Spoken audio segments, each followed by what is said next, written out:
¿Qué tal? Buenas noches, gracias por acompañarnos con el último Salva a Todos de hoy. Hoy vamos a presentar un libro, la excusa de la presentación del libro es hablar también del país, ¿no? Estamos en tiempos donde se han cumplido más de 200 años en algunas fechas que han sido emblemáticas, ¿no? La Revolución de Mayo, que fue una especie de, lo voy a decir ligeramente, un golpe económico del puerto de Buenos Aires al virreinato del Río de la Plata, que organizaba ese ida y vuelta con las riquezas de esta tierra. Pero después, bueno, la independencia, la gesta de la independencia, los idearios de una revolución que intentaba desde 1810 a 1816 ampliarse con mayor profundidad. Y a partir de ese tiempo, el siglo XIX marcó la idea de una patria, de una nación muy difusa, muy a los tropezones. Quienes aplaudían la idea revolucionaria de una nación lejana de otros intereses eran boicoteados en la misma mesa por quienes estaban muy cerquita, con otras ideas, con otros intereses. Y así vivimos en los últimos 200 años en la Argentina, ¿no? ¿Qué es la nación? ¿Qué es nuestra nación? ¿Y qué estamos dispuestos a dar los contemporáneos para que el futuro sea mejor, ¿no? Que es el gran dilema, que en el siglo XIX estaba muy claro, quienes estaban dispuestos a dar lo que tenían esos contemporáneos del siglo XIX para que ese futuro sea venturoso.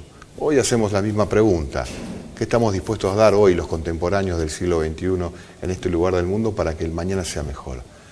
Vamos a dar todo lo que tenemos para que esa idea de nación se haga sólida. Dice el texto, la introducción del texto que vamos a presentar hoy, no quiero develar todavía el autor. El autor de este texto es un animal político. Piensa el drama de la literatura en su devenir, eventos históricos, siempre es con miras a deslindar los dilemas del presente. Vamos a hablar con Eduardo Tognoli. 1, 2, 3, 4.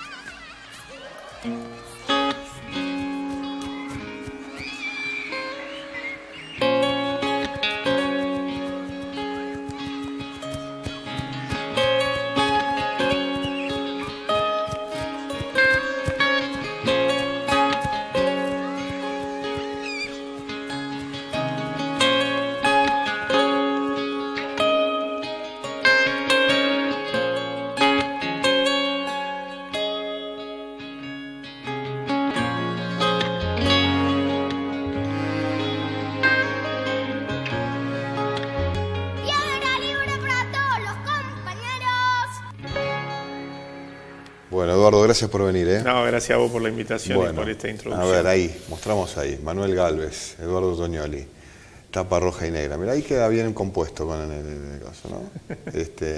Cámbiame, le voy a decir a Vale Friedman, que está escuchando el programa, nuestra productora, saquémosle el concejal, pongámosle historiador, escritor.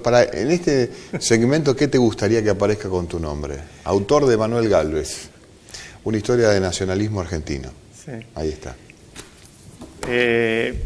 Es un texto, es mi tesis de doctorado, que la tenía un poquito ahí relegada, como cuando uno termina esas grandes obras, al menos para mí, no sé si para otros, y hace un gran esfuerzo, me llevó su tiempo, porque en realidad esto es un texto, una síntesis de esa tesis, o por lo menos es una tesis adaptada a que sea más legible para... ¿La tocaste mucho desde aquel momento que era una tesis de un doctorado a hoy que es...? Sí, le saqué toda una carga más académica que tiene que ver con lo que se suele llamar en la academia el estado de la cuestión, etcétera, que es una especie de paneo por estudios en la materia, que seguramente pueden resultar poco atractivos a quien quiere leer algo original. Y después quedó más el cuerpo propio, ¿no? No porque el otro no lo sea, sino que es un poco un raconto de como se dice, como se llama el estado de la cuestión, ¿no? Eso lo saqué un poquito. Y lo dejé ahí reposar, como no sé, como descansando. Como un vino que tiene su tiempo para descansando. Descansando. ¿Por qué elegiste a Manuel Gálvez? Manuel Gálvez a mí siempre me atrajo la literatura, ¿no? Yo estudié ciencia política, estudié en una etapa de la carrera, ingresé en el 96. La carrera de ciencia política, si bien nace fines de los 60, principios de los 70, tuvo un auge muy importante con la recuperación de la democracia. Sí.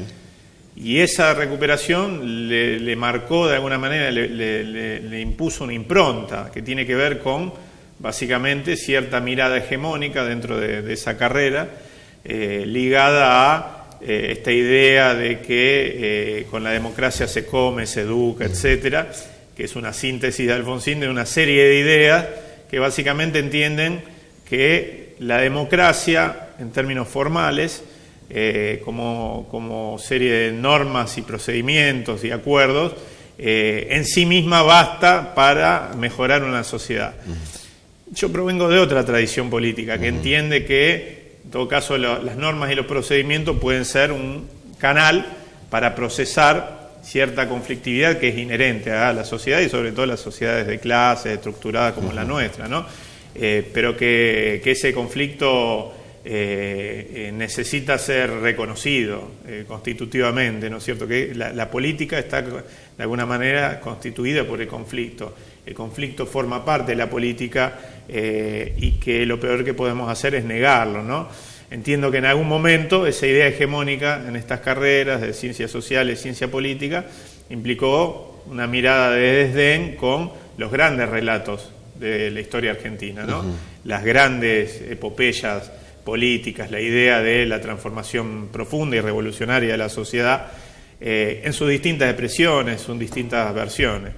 Manuel Gálvez seguramente expresa a cierto nacionalismo que de alguna manera en principio tuvo que ver con una mirada elitista, pero que después se revisó a sí mismo. Manuel Gálvez, por ejemplo, adhirió al golpe de 1930 contra Hipólito Yrigoyen y sin embargo después, 8 años después, lleva adelante una de las biografías, para mí, una de las mejores biografías de la historia argentina y sin dudas la mejor sobre Hipólito Yrigoyen, ¿no? Que es una biografía laudatoria donde lo reivindica, quien había sido, no quizás protagonista activo porque no era militante pero adherente, suponete. Quien había sido adherente o simpatizante del golpe, sobre todo porque miraba con cierta simpatía los movimientos totalitarios o autoritarios europeos, como el fascismo, no el nazismo, pero sí el fascismo, etcétera. Bueno, vio ahí como una especie de referencia local de esos fenómenos. Y sin embargo después asume otro camino desde una perspectiva más popular, ¿no? Del nacionalismo, que incluso lo acerca en algún momento con el peronismo, lo ve con simpatía, hasta el conflicto con la Iglesia, indudablemente, porque Manuel Gálvez era un hombre de la Iglesia, ¿no? Y en esta historia sobre el nacionalismo argentino te encontrás con cosas que hoy te nutren, digamos, seguramente que hoy te conducen. ¿Qué cosas de esta tesis, de este texto que edita la editorial Remanso, son de Rosario, ¿no? Sí, es una editorial de dos amigos, Esteban Langui y Rubén Chavasa, que editores amateur, por decirlo de alguna manera. Pero están muy bien. Muy bien. Ellos han editado ya algunos textos de algunos autores más conocidos como Norberto Galaz o Eugenio Zaffaroni, y algunos otros de algunos ignotos como quien te habla, y le ponen la verdad que un gusto hermoso, por eso lo elegimos, ¿no? Incluso habíamos trabajado juntos en una edición de un texto de un libro de Eduardo Garat, compañero detenido desaparecido en los 70, que dejó una obra póstuma, en realidad sobre la Constitución de 1949, y junto a la familia, Esteban Langui, que es el editor, y quien te habla, bueno, trabajamos en una edición de aquel texto fantástico, y a partir de eso quedó eso ahí dando vuelta. ¿Qué referencia? De toda esa historia, o por lo menos de esta tesis, ¿qué pensás que cargaste? La pasión por entender el país. Me parece que eso es lo que de alguna manera une a través de un hilo casi invisible distintas corrientes de pensamiento y de acción política, que uno a veces, precisamente de esa mirada quizás más desde cierta tradición académica, ve que se piensan como compartimentos estancos. Y la verdad que después la política, el pensamiento en acción, hace que lo que aparece en teoría como compartimento estanco muchas veces sean arroyos que se terminan encontrando, ¿no? Goethe, el gran poeta alemán, decía: gris es toda teoría, más verde es el árbol de la vida, ¿no? Es decir, cuando uno va a la cancha es otra cosa, uno puede hacer Es difícil hablar de fútbol en estos momentos, No, después no. de la derrota del Mundial, pero digo, Pero dale. uno puede trazar línea con compás en una hoja o en un gráfico, como hacen los técnicos, y después cuando salía a la cancha es otra cosa. Y el pensamiento y la acción política tiene eso. Y me parece que hay algo que une distintas corrientes de pensamiento, que es esta idea de la pasión por entender lo que nos pasa a los argentinos. Y yo creo que gran parte de lo que nos pasa al argentino tiene respuestas en la historia. Tiene respuestas, indudablemente. La Argentina es un país, a pesar de lo que esta gestión de gobierno o estas ideas que están hoy, que se hicieron del poder en la Argentina, que se piensan a sí mismas como ahistóricas, como que no provienen de ningún lado, hicieron los billetes, le sacaron los próceres y le agregaron animales. La verdad que yo me siento en las antípodas de la figura, por ejemplo, de Bartolomé Mitre. Ahora lo prefiero en un billete, aunque más no sea para explicarle a mi hijo quién era Bartolomé Mitre, para criticarlo desde mi punto de vista, que es un yaguareté. No porque desprecia nuestra fauna autóctona, sino porque entiendo casi como pensaba Galvez, como pensaba Rojas en la pedagogía de las estatuas, ¿no? Es como que el gobierno no tiene ganas de que sigamos discutiendo del pasado, de historia, invisibiliza figuras inclusive de conflicto o de adhesión para evitar que se hable de eso, ¿no? ¿Vos pensás que vamos a cambiar eso en algún momento? Ellos usan la palabra, digamos, el gobierno usa mucho la palabra cambiemos. ¿Pensás que tenemos que cambiar? ¿Y qué cosas tenemos que cambiar? Mira, yo pienso que, sí, utiliza mucho la palabra cambiemos, le sirvió en un momento. Ahora, cuando vos ya hace un par de años que estás en el gobierno, tenés que explicar qué es lo que querés cambiar, ¿no? ¿Querés cambiar lo que estás haciendo vos? ¿Qué es lo que querés cambiar? Indudablemente, las ideas que propugna este gobierno tienen una raíz en la historia, ¿no? Hace poquito estaba con un referente de precisamente el partido de gobierno, del PRO, en un debate televisivo, y pasaban imágenes o el discurso famoso de Álvaro Sogaray hablando de que había que pasar el invierno, ¿no? Y ahí hay un hilo conductor con las ideas de este gobierno. Bueno, este referente lo negaba, ¿no? Como negaba la ligación, quizás ahí un poco más duro en términos concretos, con el plan económico de Alfredo Martínez II, el plan económico que anuncia el 2 de abril del año 1976. Ahora uno lo reproduce y efectivamente tiene que ver con abrir las importaciones, achicar el Estado para agrandar la nación, decía él, enfriar el mercado interno. Después, obviamente, uno no pretende comparar mecánicamente este gobierno con el de aquella dictadura cívico-militar. Pero sí uno entiende que hay intereses que han sido permanentes en dictadura o en democracia de algunos sectores de poder económico que hoy se encuentran cómodos e impulsan esta gestión de gobierno, ¿no? Y a veces es bueno mirar en la historia y encontrar la respuesta. Mismo, yendo, no sin ir más lejos, sino yendo lejos incluso al siglo XIX, ¿no? Soy de aquellos que piensan que la Argentina tuvo, a semejanza de Estados Unidos, una gran guerra civil en el siglo XIX. La diferencia es que en Estados Unidos ganaron los industrialistas y en la Argentina ganaron quienes creen que la Argentina debe ser una factoría que exporta materia prima sin procesar al exterior.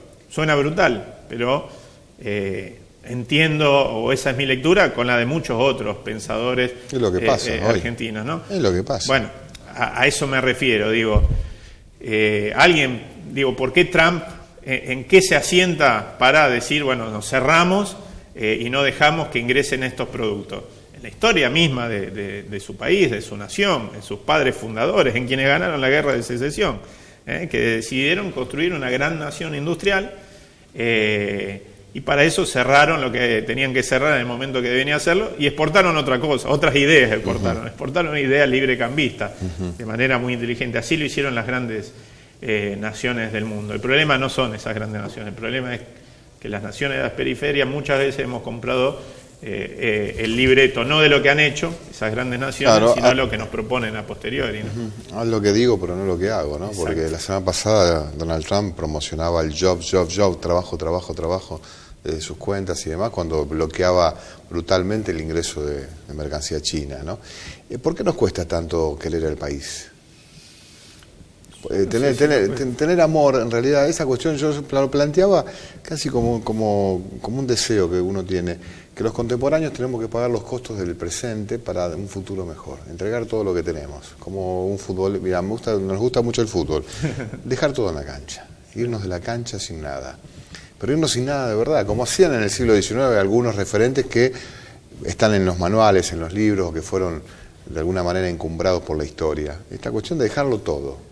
Y hoy nadie deja nada, o muy pocos dejan todo o pagan costos en el mundo, en la vida contemporánea, por un futuro mejor. Es decir, uno ve que en la actual conducción política hay un plan B en cada funcionario. Se habla mucho de la corrupción o de utilizar los recursos de la administración pública para generar un confort propio y después, obviamente, pensar en el bienestar del otro, ¿no? Y algunos hemos visto. Hoy uno dice, bueno, Duhovne, Caputo, si les sale mal esto, van a volver a ser lo que eran a lo mejor grandes jugadores en sus equipos, pero con esta selección no funciona, digamos, ¿no? Mira, la metáfora, que no es una metáfora, un hecho concreto, más brutal de esto que estás planteando es precisamente las declaraciones, si mal no recuerdo, de Caputo diciendo que no trae el dinero del exterior porque no confía en el país, no confía en la propia gestión, en su propia gestión de la que está haciendo parte. Me parece que es el mensaje más brutal de este concepto que estabas desarrollando. Yo no sé si no queremos o no apostamos a nuestra patria. Entiendo que hay miles, millones, te diría, de argentinos, de Argentina, que todos los días se levantan, la reman, ponen todo lo que tienen, ¿no es cierto?, en pero la no cancha. para el país, sino para sobrevivir, Eduardo. Pero entiendo que el país, digo, no necesariamente hay que tener una mirada idealista, digo, a ver, hay millones de argentinos que ganan exclusivamente cuando le va bien al país. Y hay algunos que ganan cuando le va bien al país, pero también cuando le va mal al país. Cuando le va mal. Y me parece que ahí está la raya. En esa línea divisoria, ¿no? Digo, el país es una empresa colectiva, la nación es una empresa colectiva. No hace falta que haya una épica por detrás de lo que uno hace todos los días, porque no todos tenemos la oportunidad de ser un San Martín y de estar en el momento de la definición, ni ser un Belgrano, un Güemes, pongámosle el nombre del prócer que más admiremos. Pero evidentemente sí, hay muchísimos argentinos, argentinas que tienen todos los días la chance de aportar con su esfuerzo a su progreso personal, pero además empujar un barco, ¿no es cierto? No deberíamos exigirle a todos heroísmo, sino en todo caso exigirnos a cada uno de nosotros mismos. Pero más, no hablemos de heroísmo, hablemos de sacrificio. Sí. Entregarlo todo, ¿viste? Llegar a la cancha y dejarlo todo.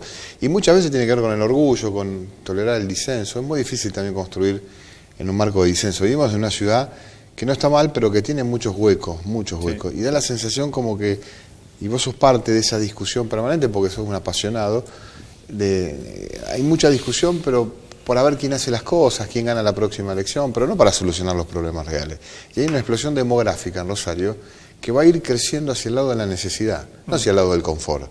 O sea, los que están confortables hoy no van a padecer costos. Los que van a padecer costos son los que hoy están mal, que van a tener hijos que van a estar mal, que van a tener nietos o hijos y así sucesivamente que van a estar muy mal. Y la explosión demográfica cada vez va a ser mayor en ese. Hoy creo que 2 de cada 3 chicos necesita asistencia. Sí. Estamos hablando, casi un 60% de los niños son pobres. Y eso es una complejidad para esta región, ¿no? ¿Cómo hacen ustedes, quienes están discutiendo apasionadamente política, para que esa discusión apasionada no se lleve puesto lo que está pasando, ¿no? Y digo, a ver, uno intenta por todos los medios ponerle a esa pasión también raciocinio, entender o tratar de buscarle el agujero al mate, ¿no? Todos los días de nuestra vida. Indudablemente la referencia a la que hace al tipo de ciudad en la que vivimos tiene que ver también con todo esto que discutimos antes y proyectos de país. Rosario toda la vida estuvo muy atada a los ciclos nacionales, ¿no? Al menos yo puedo dar cuenta de los que recuerdo desde mi vida consciente. Digo, año 89, los saqueos, ¿dónde empezaron? En la ciudad de Rosario. 2000, 2001, donde la mayor cantidad de muertos caídos bajo las balas de las fuerzas estatales fue en Rosario, en proporción, por ejemplo, más que en proporción que en la Ciudad Autónoma de Buenos Aires. Y así sucesivamente, también para los ciclos positivos, aunque más lentamente. ¿Y eso con qué está ligado? Bueno, con que Rosario es una ciudad que tiene un entramado productivo todo alrededor muy importante, ni hablar de cordón industrial, pero un entramado industrial, de servicio, etcétera, y que siente rápidamente estos golpes y estos cimbronazos. Lamentablemente, si se impone en la Argentina un país para 15 millones de argentinos y el resto que sobrevivan como puede, entiendo que hay algunos lugares, algunos conglomerados que lo sienten enseguida y por donde estalla enseguida. Uno de ellos, lamentablemente, es la ciudad de Rosario, que amamos tanto, que admiramos tanto en muchos de sus aspectos, pero que también nos alarma por los niveles de desigualdad, aún en etapas de crecimiento, y me parece que la violencia urbana tiene un poco que ver con eso, aún en etapas de crecimiento, incluso como se suele decir a tasas chinas, ese crecimiento ha sido con desigualdades profundas, y eso es lo que de alguna manera dispara situaciones que a veces se intentan explicar rápidamente, como si se pudiera resolver desde lo penal exclusivamente, o desde lo social, a veces en otra mirada, en otro extremo, que pretende ser progresista en algún punto, pero que no termina de comprender la situación que estamos atravesando, ¿no? Estamos hablando ahí, o acá, no sé dónde vos quieras, ahí, lo pongo ahí. Manuel Gálvez, Eduardo Tognoli, una historia de nacionalismo argentino que se presenta en los próximos días, el próximo viernes 20. Viernes 20 en el Complejo Atlas. En el Complejo Atlas, con intelectuales como Horacio González, Guillermo David, Juan Gianni, Estefanía... Compañero de cátedra. ¿Juan Gianni?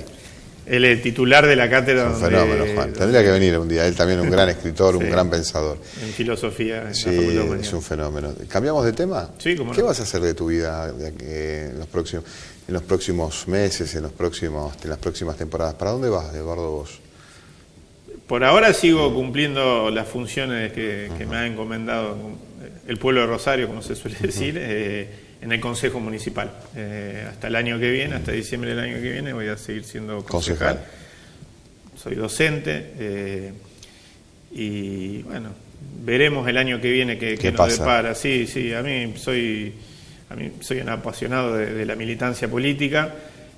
Llegué o caí a algún lugar de representación institucional en el 2011 como diputado provincial, no por una casualidad, no me voy a hacer el sonso, pero sin que necesariamente fuera ese el eje de mi militancia política, participación, y después se dio esta continuidad en el Consejo de Rosario, y me interesa, digo, más allá de los lugares de referencia institucional, entiendo que la política es la herramienta que tienen los pueblos para transformar su realidad. No hay otra forma. Uno puede tomar más distancia, menos distancia, enojarse un poco no tanto con la política, sino con los dirigentes o con tal o cual dirigente, pero no hay otra. No conozco otra forma de transformar la realidad y mejorarla, por supuesto. Te voy a proponer un juego, nos quedan algunos minutos. Dale.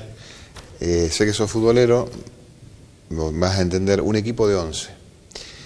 Tu equipo de 11. Puede haber gente que cante, gente que escriba, gente que no esté, gente que se haya dedicado a establecer vínculos bélicos con una guerra, o gente que haya escrito poesía. Pero 11 jugadores en tu equipo, directores técnicos, o el propio Lionel Messi, por decir alguno. Marcame cómo los pararías, quiénes defenderían tu equipo y quiénes serían los que irían al frente o quiénes harían los goles.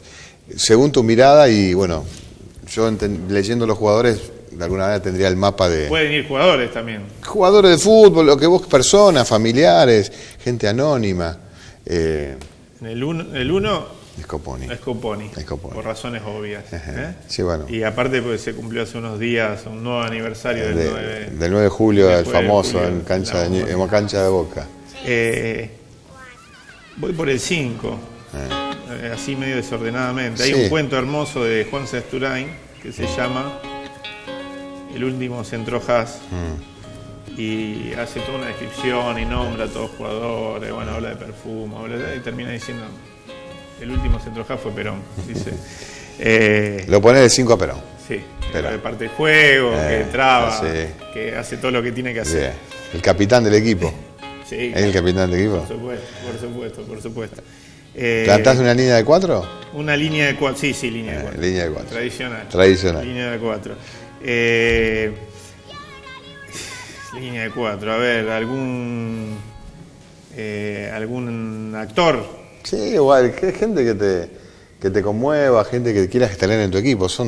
Tenés que formar tu equipo con 11 jugadores. ¿Qué sé yo? Bueno, tipo que me divierten, Capusotto, por ejemplo. Capusotto, mira, lo pones de 4, Capusotto. Sí, no, ya ahí no Sí. hay un orden, pero es un Pero tipo que le confiamos en marcar ahí la punta. es un tipo que me divierte enormemente. Puede ser docentes tuyos de la facultad, amigos que te hayan enseñado a disfrutar momentos de la Bueno, vida. ya que hablamos de esta tesis, de este libro, un gran amigo que fue uno de los directores de tesis, Ricardo Falcón, con el que compartí, aún en la disidencia, muchas ideas. Un apasionado. Un apasionado y un tipo muy generoso. Impresionante. Muy generoso. Lo voy a poner a mi otro director de tesis, Horacio González. Qué dupla central formaste, ¿eh? Tremendo. Horacio González y Ricardo Falcón. No te dejan pasar porque te enredan, Sí. te enredan con la palabra. Agarran al delantero rival y lo confunde. Y estamos poniendo todos hombres. ¿Podés poner una chica también? No, claro, bueno, sí. la voy a poner a mi vieja. A tu vieja. Y me dio la vida, pero además Mirá. también es... Te inspiró seguramente.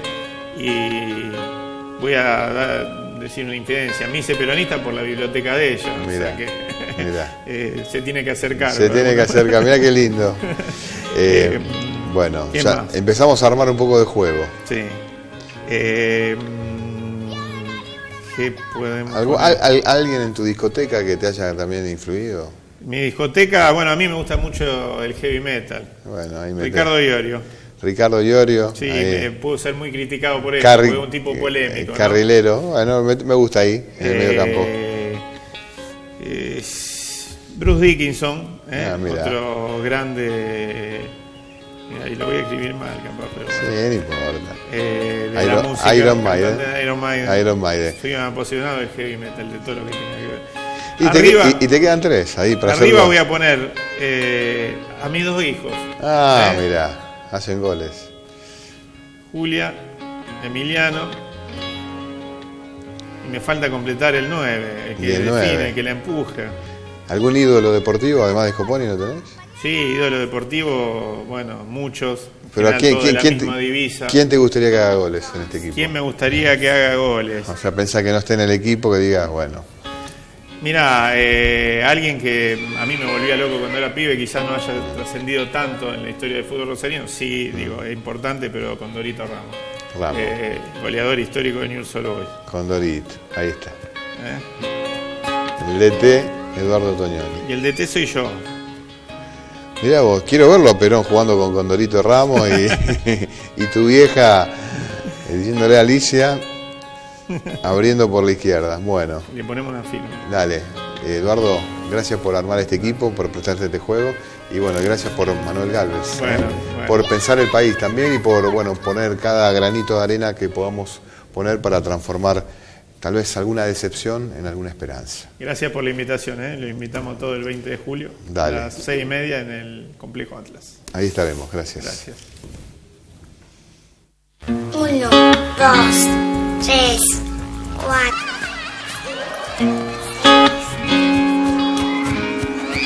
Con tu tarjeta de crédito del Banco Municipal, 12 cuotas sin interés en turismo. Si no la tenés, pedila volando en www.bmros.com.ar y recibila en tu casa. Banco Municipal, el banco de tu mundo.